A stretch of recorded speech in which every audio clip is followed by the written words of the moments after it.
午安，大家好。我们现在在飞机上，我们即将要开始我们这一趟的12天的外交之旅。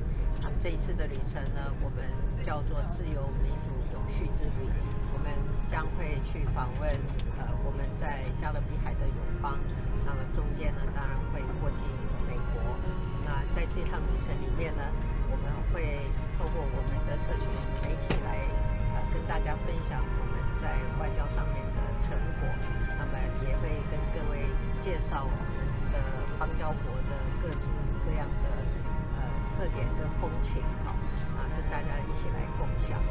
那么这一次的旅程当中，我有一个任务要交代给大家，也就是请现在回传现实任务这个能够回传回来，那我们就会给大家指令希望大家在我回国之前把这个完成。